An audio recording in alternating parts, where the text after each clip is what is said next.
warahmatullahi wabarakatuh. Alhamdulillahirabbil alamin. Wassalatu wassalamu ala asyrafil anbiya'i wal mursalin Sayyidina Muhammad wa ala alihi wa ashabihi ajma'in. Amma ba'd.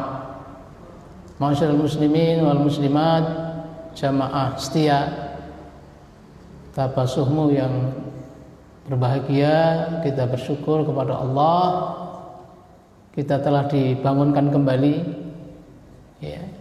Setelah kita istirahat, setelah kita tidur, kita bisa bangun kembali sehingga kita senantiasa memuji Allah Subhanahu wa taala. Alhamdulillahilladzi ahyana ba'dama amatana wa ilaihin nusur, wa ilaihin nusyur ya. Segala puji bagi Allah, ahyana yang telah menghidupkan kita kembali, ba'dama amatana setelah Allah mematikan kita, wa ilaihin nusyur dan kepadanya kita semua akan kembali. Jadi tidur itu sama dengan mati. Kalau rohnya tidak dikembalikan oleh Allah ya terus.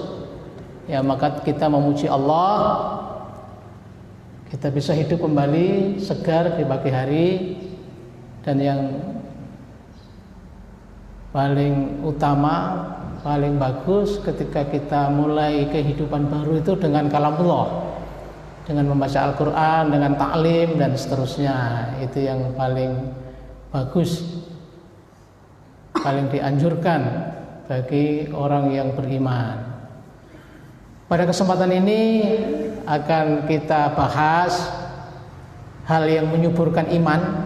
Setelah kita bahas beberapa hal yang merusak iman, pada kesempatan ini kita akan bahas hal-hal yang menyuburkan iman. Yang dalam buku ini yang kita sudah tulis, nanti kan bisa dibaca di rumah juga. Halaman 80, bab 5, perkara-perkara yang menyuburkan keimanan. Di dalam catatan ini ada 3 hal yang menyuburkan iman, dan itu satu paket, satu kesatuan. Yang pertama nanti yang kita bahas adalah ma'iyatullah. Yang kedua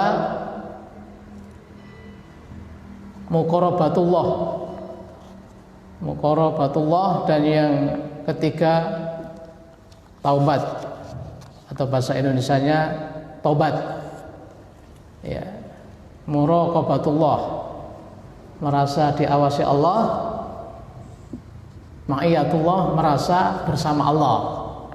Itu satu paket. Kalau kita sudah bisa menghadirkan ma'iyatullah, muqarabatullah, dan taubat, itu satu paket. Jadi kita sudah beberapa kali membaca, menyimak bahwa al-imanu yazidu wa yanqus. Iman itu bertambah dan berkurang. Karena iman itu di dalam hati, qalbun, hati itu bolak-balik, maka iman itu bertambah berkurang. Bertambah iman itu dengan taat kepada Allah, berkurang karena maksiat kepada Allah. Oleh karena itu dalam buku ini halaman 80, kita yang telah mengaku sebagai mukmin harus senantiasa berusaha menjaga iman kita, meningkatkan iman kita, menyuburkan iman kita. Kita jaga, jangan sampai berkurang, kita pelihara, dan tentu kita harus berusaha untuk meningkatkannya. Menjaga, memelihara, meningkatkan iman kita. Ada 3 hal tadi yang merupakan satu kesatuan. Pertama adalah ma'iyatullah, dari kata ma'a. Ma'iyatullah yaitu sebuah sikap dan perasaan selalu bersama Allah. Jadi ma'iyatullah itu perasaan kita, sikap kita, bahwa kita sebagai hambanya itu selalu bersama Allah. Itu maksudnya. Ya, intisari dalam surat Al-Hadid ayat 4. A'udzubillahi minasyaitonirrajim. Di halaman 84 itu, wa huwa ma'akum aina ma kuntum wallahu bima ta'maluna basir. Wa huwa, dan dia Allah, ma'akum, senantiasa bersama kamu, aina ma kuntum, di mana saja kamu berada. Wallahu bima ta'maluna basir, dan Allah Maha mengetahui apa yang kalian kerjakan. Kalau di dalam ayat ini letter lahasnya wallahu, dan Allah bima, dengan apa-apa, ta'maluna, yang kalian semua kerjakan, basirun, Maha mengetahui. Jadi Allah itu menurut firman-Nya bersama kita di mana saja kita berada, dan Allah mengetahui apa yang kita kerjakan. Jadi ma'iyatullah itu satu perasaan bahwa kita ini bersama Allah. Ma'iyatullah itu perasaan yang hadir pada diri kita bahwa kita ini selalu bersama Allah. Perasaan semacam itu harus senantiasa kita hadirkan dalam kehidupan ini sebagai mukmin. Supaya perasaan bersama Allah itu senantiasa hadir, ya, maka ada dua cara supaya perasaan bersama Allah itu senantiasa hadir dalam diri kita. Ada dua cara secara garis besar, ya. Dua cara itu, pertama, melaksanakan hal-hal yang diwajibkan oleh Allah. Yang kedua, melaksanakan hal-hal yang disunahkan oleh Allah dan Rasulnya tentunya.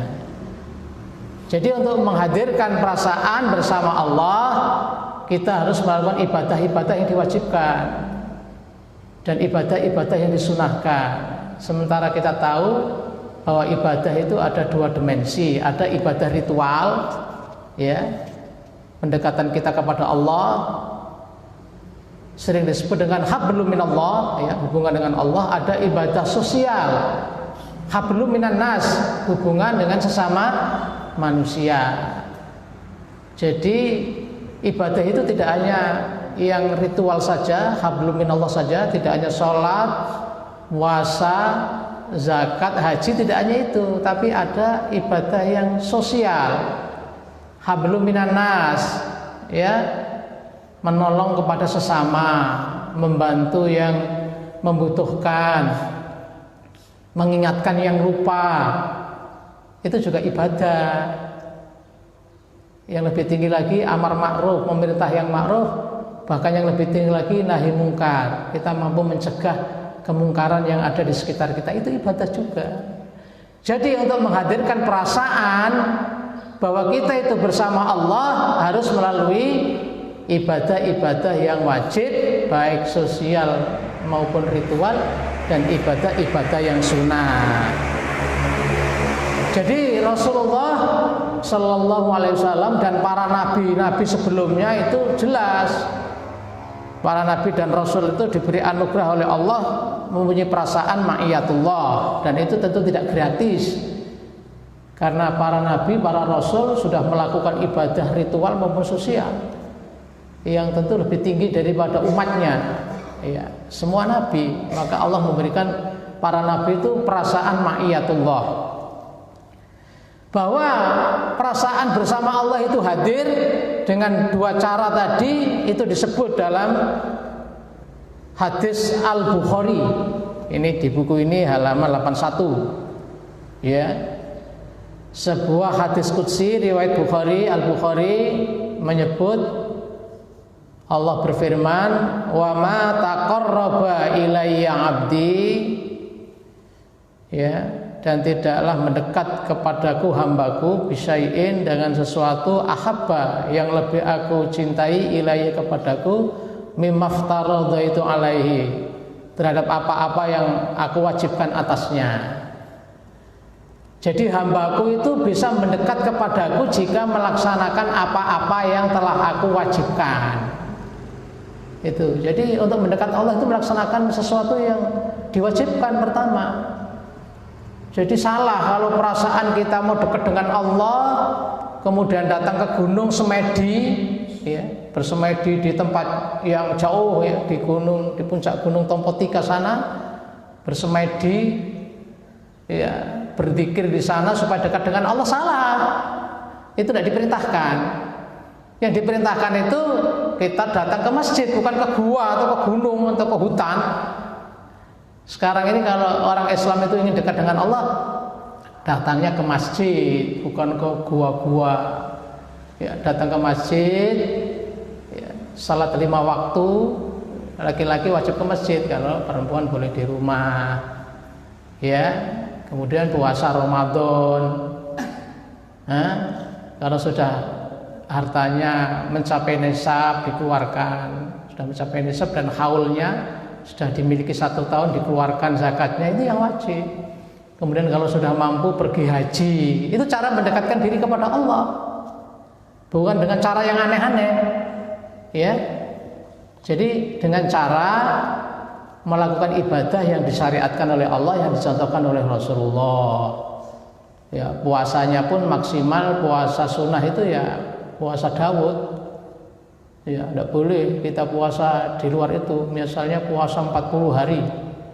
Nah, nanti disambung puasa putih, hanya makan nasi putih saja, tidak makan apa-apa, supaya sakti, dekat dengan Allah. Tidak bisa, itu malah menjauh dari Allah karena melakukan sesuatu yang tidak diperintah.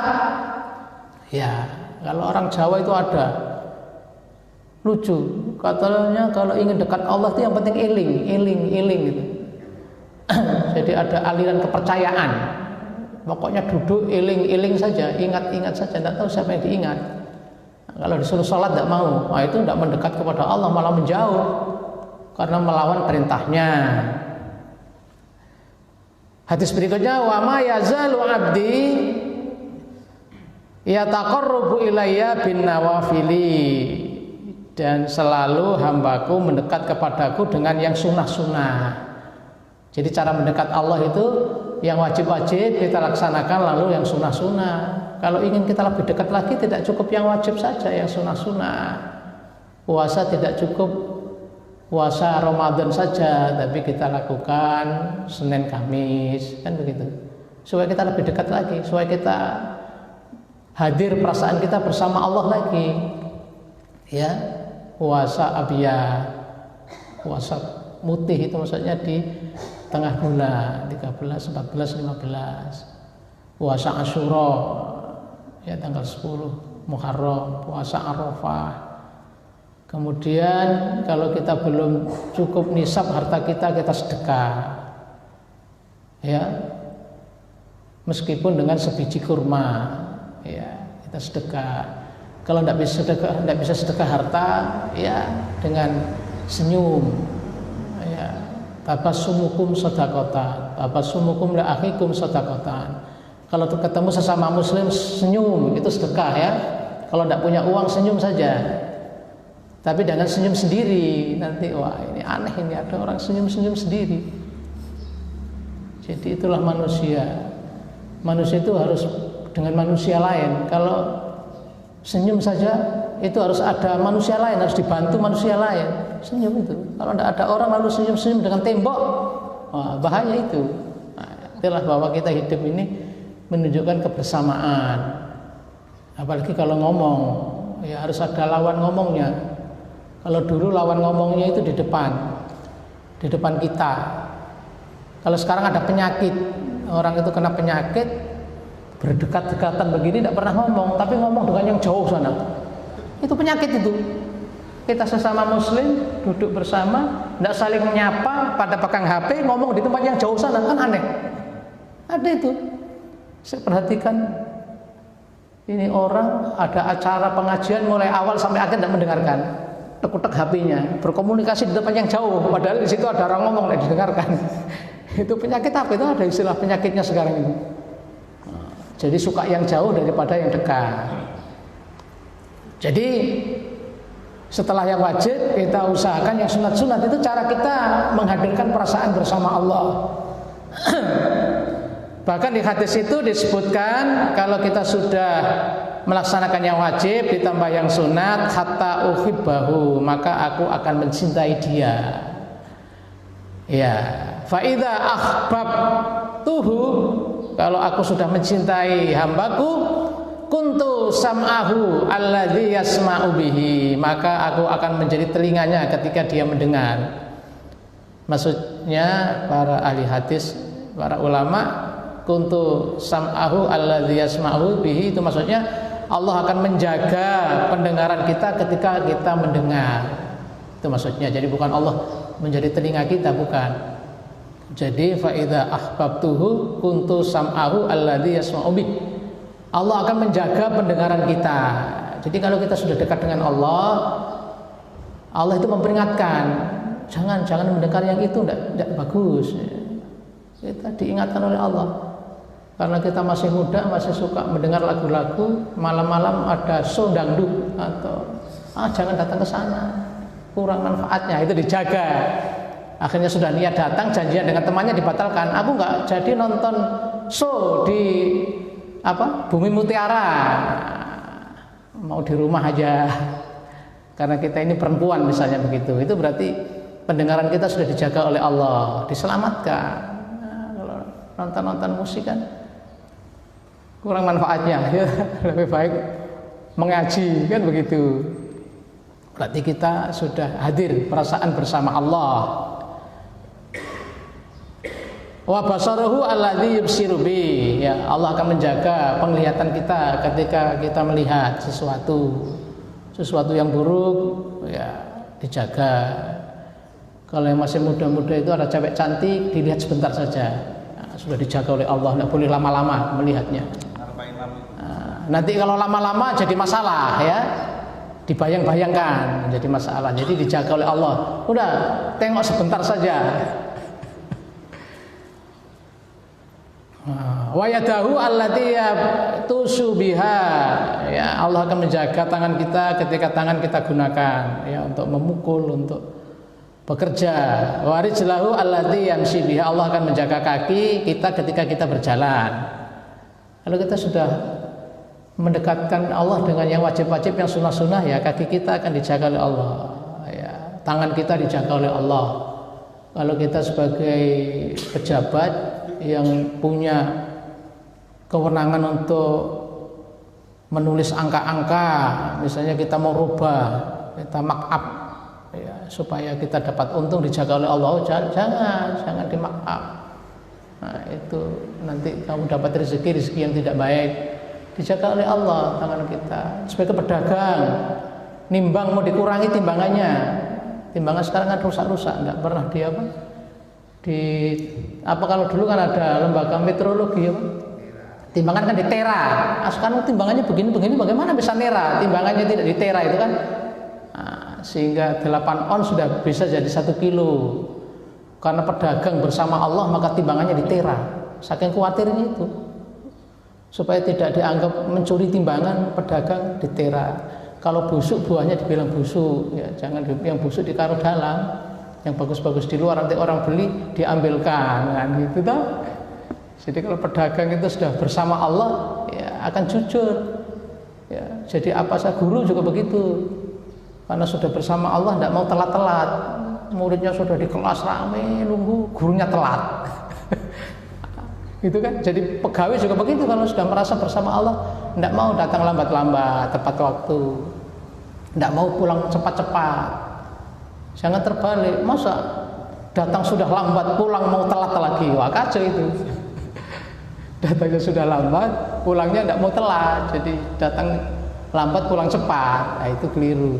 Insya Allah kalau kita ini bersama Allah, mata kita sudah dijaga, tangan kita dijaga, kaki kita dijaga, ya, kita akan melaksanakan amanah itu dengan baik.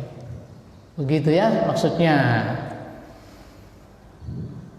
Kemudian kalau orang sudah menjalankan yang wajib, yang sunnah, maka Allah dalam hadis qudsi mengatakan, wa in sa'alani la'utiyannahu, jika hambaku itu meminta kepadaku, pasti akan aku beri. Wala in ista'adzani la'udzannahu, Sahih Al-Bukhari, jika dia minta perlindungan kepadaku pasti akan aku lindungi. Jadi yang pertama, ma'iyatullah itu akan hadir jika kita melaksanakan yang wajib kemudian yang sunnah. Jika kita melanggar larangan Allah, tidak melaksanakan kewajiban, maka Allah tidak akan bersama kita. Kita akan bersama siapa? Kalau kita senantiasa bermaksiat kepada Allah, kita akan bersama siapa? Bersama dengan setan yang menemani. Nah, tapi kalau kita lakukan yang wajib, yang sunnah, Allah yang akan menemani.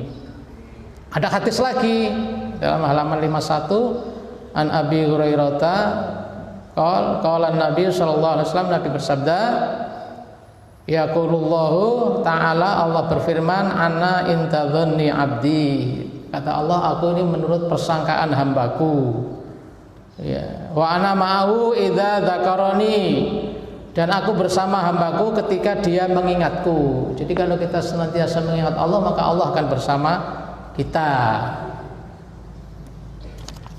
Wa in dzakarani fi nafsihi dzakartuhu fi nafsi. Jadi jika hambaku itu mengingat aku pada dirinya, aku akan mengingatku pada diriku, kata Allah. Jadi kalau kita ingat kepada Allah, ya Allah akan ingat kepada kita. Wa in dzakarani fi mala'in dzakartuhu fi mala'in khairun minhum. Jika hambaku itu mengingatku sebanyak mungkin, maka aku akan mengingat hambaku lebih banyak lagi. Wa in taqarraba ilayya bi sibrin taqarrabtu ilaihi dira'an. Kalau hambaku itu berusaha mendekat kepadaku sejengkal, maka aku akan mendekat sehasta. Allah akan mendekat segini. Kalau kita sejengkal begini, Allah sudah mendekat sehasta. Nah itu. Wa in taqarraba ilayya bi sibrin taqarrabtu ilaihi dira'an. Kalau kita mendekat sehasta begini, Allah akan mendekat sedepa begini. Wah, kan begitu, hebat. Ya, wa in taqarraba ilayya an taqarrabtu ilaihi ba'an tadi. Kalau kita mendekat sehasta, Allah mendekat sedepa, dua tangan begini. Wa in taqarraba ilayya dira'an taqarrabtu ilaihi ba'an wa in atani yamshi ataituhu harwalatan. Kalau kita datang kepada Allah dengan berjalan, Allah akan datang kepada kita berlari. Nah, itu luar biasa. Jadi supaya ma'iyatullah ini hadir pada diri kita, kita harus senantiasa mengingat Allah, kita harus senantiasa mendekat kepada Allah. Yang tidak boleh, kebalikan dari ma'iyatullah atau zikrullah itu adalah nisyanullah, lupa kepada Allah. Lawan ma'iyatullah adalah nisyanullah di halaman 82 itu, yakni lupa terhadap Allah, lupa bahwa dirinya adalah seorang mukmin, lupa bahwa dirinya adalah seorang ayah, lupa yang harus mencari nafkah untuk istri-istrinya, anak-anaknya, lupa kepada Allah, dia sebagai seorang istri yang harus taat pada suaminya, ya, bantah sama suaminya, ya, tidak mentaati suaminya, lupa kepada Allah dengan menjauh darinya, tidak mengingatnya. Dipanggil azan-azan di masjid, Allahu Akbar, Allahu Akbar, pura-pura tidak dengar, masih nonton sinetron. Sinetronnya habis, waktu maghrib sudah habis. Nah, itu namanya lupa kepada Allah. Ya, lupa kepada Allah, ingat kepada artis, ya, yang ditonton di TV itu ya bahaya tuh. Jadi di zaman modern ini banyak sarana-sarana yang melupakan kita kepada Allah. Ya. Jadi medsos itu juga bisa melupakan kepada Allah. Sudah waktunya sholat, masih update status, masih chatting, ya, lupa kepada Allah. Itu anak-anak juga memperhatikan, ini ibu sudah waktunya sholat masih chatting saja, nanti anaknya niru. Wah, begitu kan. Maka Allah berfirman dalam surat Al-Hasyr, wala takunu kalladzina sullaha fa ansahum anfusahum. ulaika humul fasikun. Ini orang Islam diingatkan, jangan kamu seperti orang yang lupa pada Allah. Allah akan melupakan mereka. Ya. Ulaika humul fasikun itu orang fasik. Jadi kita jangan sampai meniru orang-orang yang lupa pada Allah, lupa pada kewajibannya. Lupa pada Allah itu ya lupa pada kewajibannya, tidak mengerjakan yang wajib, apalagi yang sunnah. Itu maknanya lupa kepada Allah. Hidupnya hanya ingat dunia saja, tidak ingat akhirat. Itulah makna lupa kepada Allah. Jadi yang pertama, supaya iman kita ini hidup, subur, harus hadir dalam diri kita ini perasaan senantiasa bersama Allah dengan cara melaksanakan yang wajib, kemudian yang sunnah.